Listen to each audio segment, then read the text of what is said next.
আজকের ভিডিওতে এনেছি তোমাদের জন্য 6টি দুর্দান্ত স্পোর্টস এনিমি। কিন্তু সবথেকে বড় প্রশ্ন হলো এই 6টির মধ্যে কোনটির নাম্বার 1। যারা স্পোর্টস এনিমি পছন্দ করো তাদের জন্য আজকের ভিডিওটা বেস্ট হতে যাচ্ছে, তাই ভিডিও শেষ পর্যন্ত অবশ্যই দেখো। আজকের ভিডিওর টপ 6 নাম্বারে আছে short goal to the future. এটি একটি সকার বেস স্পোর্টস এনিমি, যেখানে সুস নামে একজন তরুণ ফুটবল থেকে অনেকটা দূরে সরে যায়, কারণ তার পুরনো টিম এর সঙ্গে ঘটে যাওয়া কিছু ঘটনার কারণে তার ফুটবলের প্রতি আগ্রহ হারিয়ে ফেলে। কিন্তু তার জীবনে আবার ফুটবল ফিরে আসে যখন লেজেন্ডারি প্লেয়ার আসুসি কায়োয়া কোচ হিসেবে তার সামনে আসে। এরপর শুরু হয় টিম ফ্রেন্ডশিপ এবং ফুটবলের প্রতি নতুন করে ভালোবাসা। আর এই এনিমিটির এখন পর্যন্ত আইএমডিবিতে রেটিং আছে 5.5 আউট অফ 10। টপ 5 নাম্বার আছে আয়ুষি। এই গল্পের মূল চরিত্রে থাকে আয়ুষি আয়ো। সে একজন ট্যালেন্টেড কিন্তু ইনএক্সপেরিয়েন্স ইয়াং ফুটবলার, যে নিজের ট্যালেন্টকে পুরোপুরি বুঝে উঠতে পারেনি। কিন্তু একদিন তার সঙ্গে টোকিও সিটি স্পেরিয়ান ইউথ টিম এর কোচ ফুকুদা এর সাথে দেখা হয়। এরপর আয়তো তার হোম টাউন ছেড়ে টোকিওতে আসে এবং শুরু করে প্রফেশনাল লেভেলের ফুটবল শেখার কঠিন জার্নি। এখানে শুধু গোল আর ম্যাচ নয়, টেকনিক, টিম ওয়ার্ক, পাসিং এবং প্লেয়ার ডেভেলপমেন্ট এর দিকটা অনেকটা বেশি গুরুত্ব পেয়েছে। আর এই এনিমিটির এখন পর্যন্ত আইএমডিবিতে রেটিং আছে 8.1 আউট অফ 10। টপ 4 নাম্বারে আছে ক্যাপ্টেন সোবাসা। এই গল্পের কেন্দ্রবিন্দু রয়েছে সোবাসা ওজোরা, একজন তরুণ ফুটবল প্লেয়ার যার স্বপ্ন একদিন বিশ্বের সেরা ফুটবলার হওয়ার। তার কাছে ফুটবল শুধু একটি খেলা নয়, এটা তার জীবনের সবথেকে বড় প্যাশন।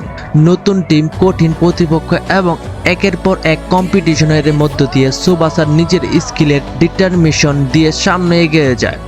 এই এনিমির সবথেকে বড় আকর্ষণ হলো ক্লাসিক ফুটবল জার্নি এবং আনফরগেটেবল ম্যাচ।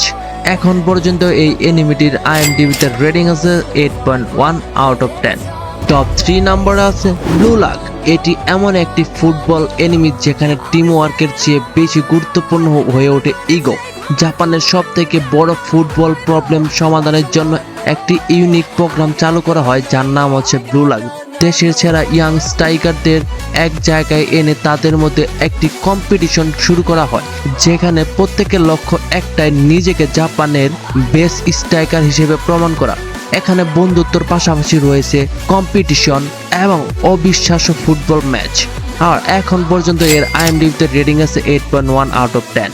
টপ 2 নম্বরে আছে কুরুকোস বাস্কেটবল।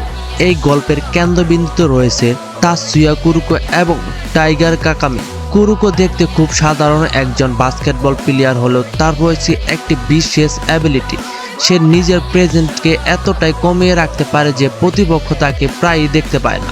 অন্যদিকে কাকামি হল ন্যাচারাল ট্যালেন্টেড এবং আনবিলিভেবল ফিজিক্যালি অ্যাবিলিটির অধিকারী। দুজন একসাথে সিরিয়ান হাই স্কুল এর বাস্কেটবল টিমকে ন্যাশনাল লেভেলে নিয়ে যাওয়ার স্বপ্ন দেখে। আর সামনে দাঁড়িয়ে আছে জেনারেশন অফ দি মিরাক্কেল, অসাধারণ ক্ষমতার অধিকারীর এক দল।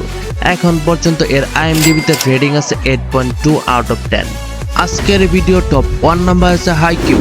এই গল্পের প্রধান চরিত্র আছে শোয়ে হিনাতা, একজন ছোটখাটো ছেলে যার ভলিবলের প্রতি অসাধারণ প্যাশন রয়েছে। তার হাইট কম হওয়ার পরেও তার ড্রিম অনেক বড়। একটি ম্যাচ দেখে সে ভলিবলের প্রেমে পড়ে যায় এবং কারাসুন হাই স্কুলে ভর্তি হয়ে নিজের ভলিবল জার্নি শুরু করে। কিন্তু সেখানে তার দেখা হয় তবিও কায়োমা এর সঙ্গে, যে এক সময় তার প্রতিদ্বন্দ্বী ছিল। এই দুজনের ধীরে ধীরে টিম ওয়ার্কের পরিণত হয় এবং তারপর শুরু হয় কারাসুনো এর ন্যাশনাল টুর্নামেন্ট এর পৌঁছানোর জার্নি। হাকিও এর সবচেয়ে বড় শক্তি হলো এখানে শুধু ভলিবল নয়, feelings, friendship, revenge, hard work এবং নেভার গিভ আপ এর মেন্টালিটিকে অসাধারণভাবে দেখানো হয়েছে। এই এনিমির এখন পর্যন্ত আইএমডিবিতে রেটিং আছে 8.7 আউট অফ 10। তো বন্ধুরা, এই ছিল আজকের টপ 6 স্পোর্টস এনিমির লিস্ট। তোমার কাছে কোনটা নাম্বার 1 মনে হয় রেটিং অবশ্যই কমেন্টে জানাও। আর তুমি যদি স্পোর্টস এনিমি এর ফ্যান হয়ে থাকো তাহলে ভিডিওটা লাইক করতে ভুলবে না এবং নতুন এনিমি রিকমেন্ডেশন, রিভিউ আর লাস্ট এনিমি নিউজ এর জন্য চ্যানেলটিকে সাবস্ক্রাইব করতে ভুলবে না। তো আজকের মতো বিদায় নিচ্ছি, আল্লাহ হাফেজ।